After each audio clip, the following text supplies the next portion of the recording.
On our Mouse and the Motorcycle chapter 6. So let me go ahead and grab the camera so you can watch it with me. There we are. All right, so we are on chapter 6 today. A peanut butter sandwich is what it's called. I told you to be careful, scolded Keith when his parents had gone to dress and Ralph had crawled down his arm into his hand. It wasn't my fault. The door blew shut. Ralph jumped from the hand to the bedspread. Though Keith was a friendly boy, even a generous one, Ralph still did not like the feel of skin against his paws. Ugh, it must be terrible to go through life without fur. And such a nuisance. Ooh, there's a word. Having to wear clothes that had to be washed and drip dried. Nuisance. So, what do you think nuisance means? Kind of a pain, a problem, an inconvenience is what a nuisance is. Ralph knew all about drip drying. Many were the drops of water from shirts and slips that he had dodged going in and out of his mouse hole. So while they're dripping down, they're kind of big, and so he's trying to get around them, get away from them. You didn't have to stay out so long, Keith pointed out as he began to dress. What's the use of having a motorcycle if you can't go tearing around staying out late? Ralph asked reasonably. You don't have a motorcycle, said Keith. I just let you use mine, and you better be careful. I like that motorcycle, and I don't want anything to happen to it. I'll take care of it, promised Ralph, somewhat chastened. I don't want anything to happen to it either. It's going to be harder to get a chance to ride it now that my mother has seen you, said Keith. She's a terribly good housekeeper, and she's sure to complain to the management. Speaking of breakfast, you people are too tidy, complained Ralph. I'm not getting enough to eat around here. You don't leave any crumbs. So tidy, what do you think the word tidy means? They keep things picked up and cleaned up and they don't leave messes. That's what tidy means. I never thought of it, said Keith. What would you like to eat? Ralph was astounded. All right, there's another word that we need to talk about. Astounded, meaning he could not believe it. He'd never expect this. This was the first time in his life anyone had asked him what he would like to eat. It had always been a question of what he could get his paws on. You mean I have a choice? He asked, incredulous. Sure, said the boy. All I have to do is order it when we go down to breakfast and then bring you some. Ralph had to take time to think.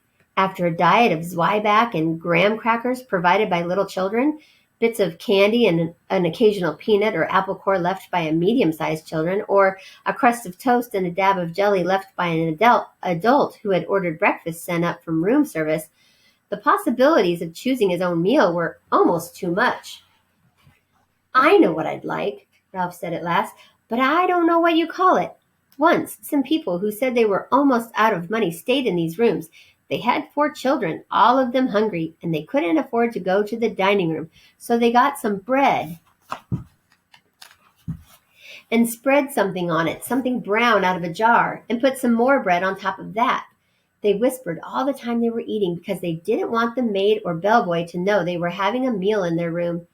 Afterwards, they all got down on their hands and knees and picked up every single crumb on the carpet so no one would guess they had eaten in their rooms. It was a great disappointment. It smelled so good, like peanuts, only better. The boy laughed. It was a peanut butter sandwich. Sure, I'll bring you a peanut butter sandwich, or part of one. I'll eat part of it myself. It'll be kind of a funny breakfast, but I won't mind that. Where will you leave it? Asked Ralph. Keith thought a minute. Where do you live? He asked. In that knothole under the window.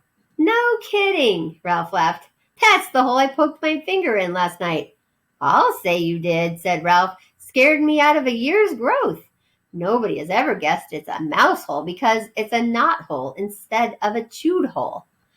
I tell you what, said Keith. I'll bring up part of a peanut butter sandwich and poke it through the knot hole. Just like room service. Ralph could not have been more pleased with the suggestion. What about the motorcycle, he asked. Where are you going to leave that? In my suitcase, I guess. Aw, come on, pleaded Ralph. Have a heart. Leave it someplace where I can get at it while you're out during the day. You're supposed to be in your mouse hole, asleep, not riding around in the daylight where people can see you." "Well, gee whiz, can't a fellow even look at it?" asked Ralph. "I bet you like to look at big motorcycles yourself." "Yes, I do," admitted the boy. "Well, I'll leave it back under the bed like I said, but you promise not to ride it until after dark." "Scout's honor." Ralph jumped off the bed and ran off to the knothole. Ralph's home was furnished with a clutter of things people drop on the floor of a hotel room. Bits of Kleenex, hair ravelings. His mother was always planning to straighten it out, but she never got around to it. She was always too busy fussing and worrying. Now, as Ralph expected, she was dividing rye crisp crumbs among his squeaky bunch of little brothers and sisters while she waited to scold him.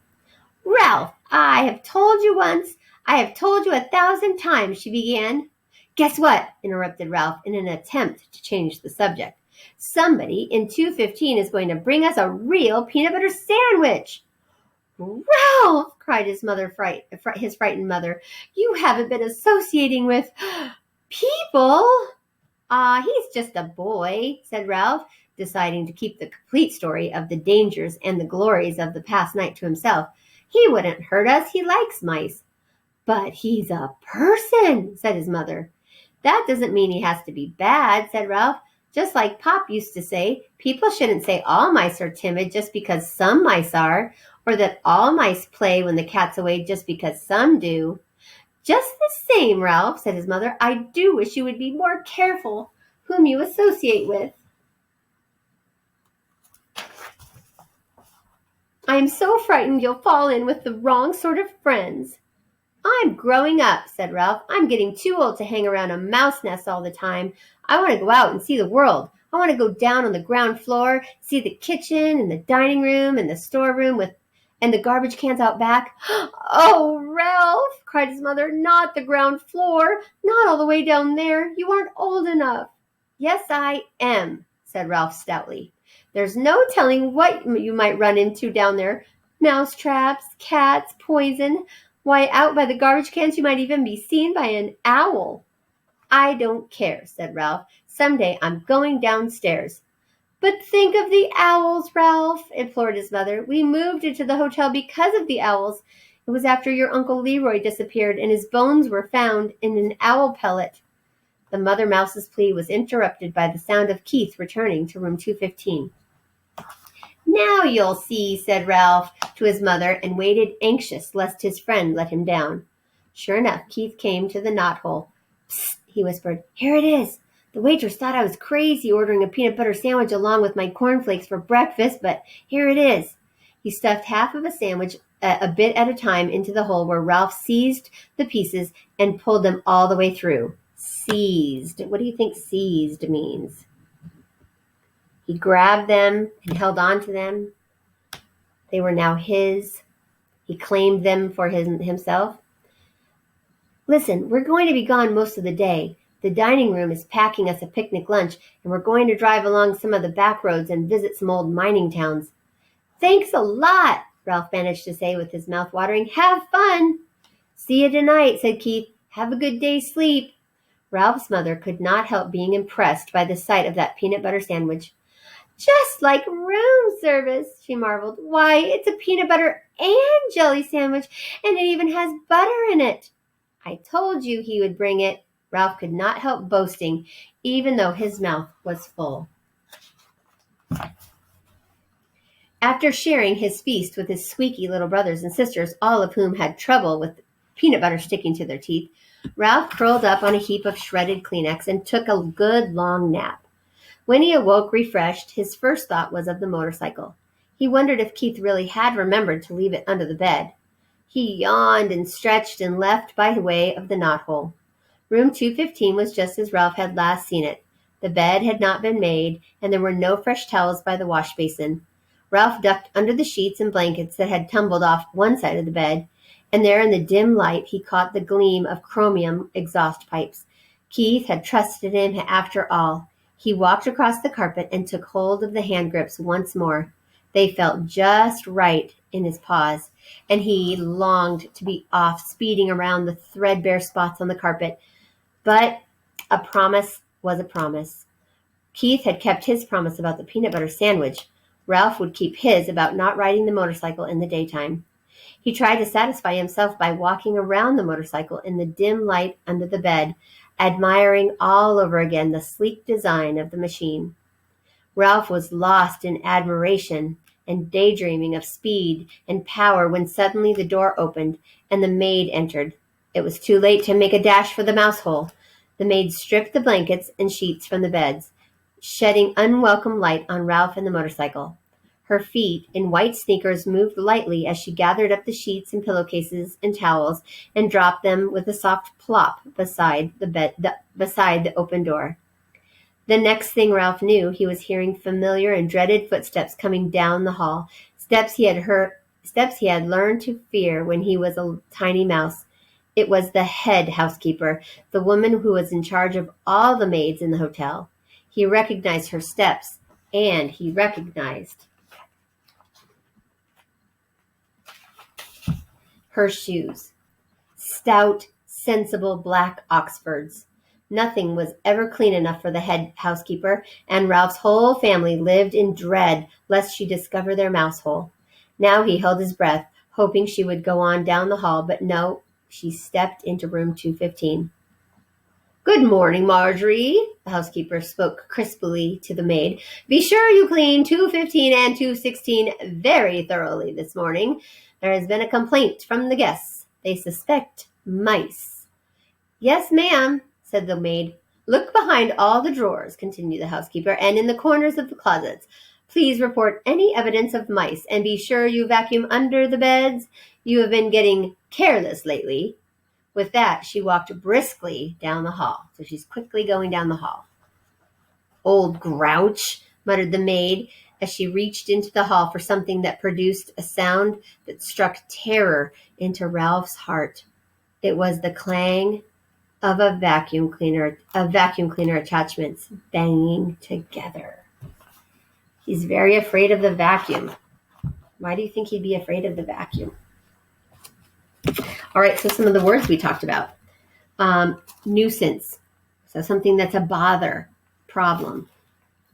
Bother, you keep continually bothering them. Tidy, making sure everything is put away where it's supposed to be, not making a mess, not leaving a mess. Astounded, being so surprised and amazed that you couldn't believe it. And seized, taking it, grabbing it, keeping it. He seized the sandwich before Keith had a chance to take it back. So some of those words will be on our reading question of the day today for Monday. And so try to go over there right now to get that taken so that they're fresh in your mind. Those vocabulary words are fresh in your mind. And then I'm going to head over to math to get started on lesson 4.1. We're starting topic 4 today. So, all right, guys, I will see you in math, and you should head over and do your question right now while it's fresh, and then meet me over in math.